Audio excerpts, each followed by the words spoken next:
dans l'avenir. Regardez dans ta porte, dans le vert, Tu liras l'espoir du renouveau.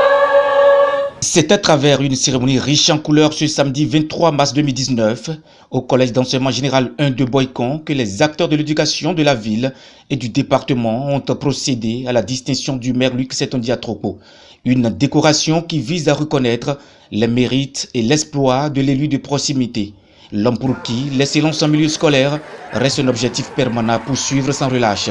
À cette occasion, Luc Setondia Atropo est honorifiquement fait roi de l'éducation par les acteurs et symboliquement intronisé sous le nom du roi Messiou.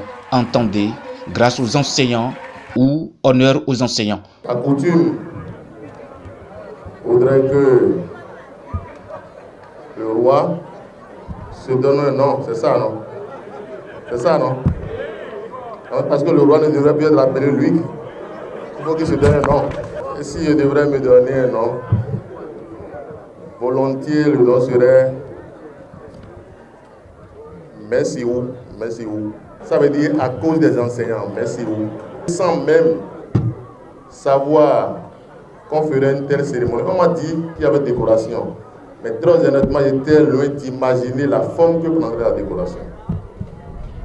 Je ne savais pas que je devais être intronisé. Ce choix porté sur la personne de Luc Setondia Atropo n'a rien à voir avec la politique et ne relève aucunement du hasard, mais plutôt de la détermination du distingué à la chose éducative, couronnée de multiples réalisations bien visibles et très profitables. Le choix porté aujourd'hui sur le président de l'Association nationale des communes du Zou, ARCB, président de l'Union des communes du Zou, UCOS, et maire de la commune de Boycon, n'est pas le fruit du hasard.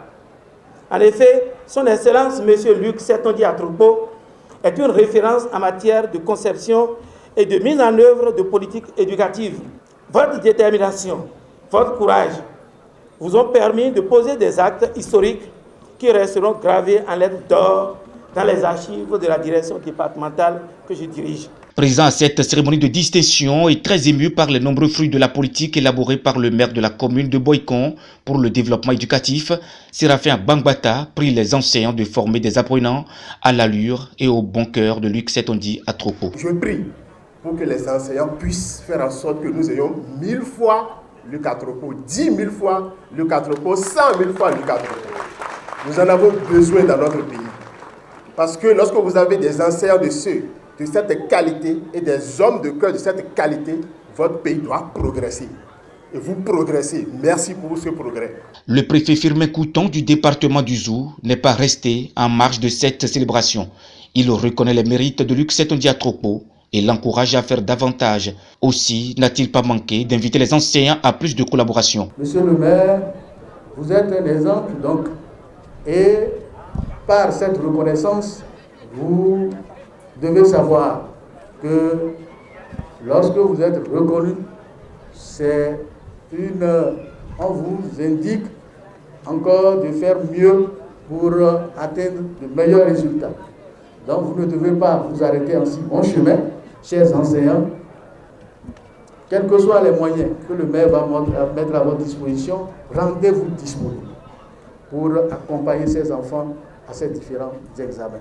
Le distingué n'entend pas renoncer à son engagement pour l'excellence en milieu scolaire, car il y voit trop de vertus pour le développement. Raison pour laquelle Luc Setondia Atropo sollicite sans cesse le sens levé de sacrifice des acteurs de l'éducation pour la défense de cette cause commune qu'est l'éducation. Sans éducation, l'enfant est orphelin. Ça veut dire que l'éducation est pour beaucoup dans la vie de tout citoyen. Et nous devons au jour le jour travailler à faire en sorte que notre nation soit une nation éduquée et que le quartier latin jadis puisse être retrouvé. Je pense que nous sommes sur la voie, par la volonté du gouvernement, par la volonté des différents ministres, par la volonté des acteurs que vous êtes, des enseignants ici présents. Je pense que nous parviendrons à relever ce défi. Et pour y arriver, chacun doit se sentir obligé d'apporter sa pierre à l'édifice à l'effet d'insuffler une dynamique à l'éducation. Aïe,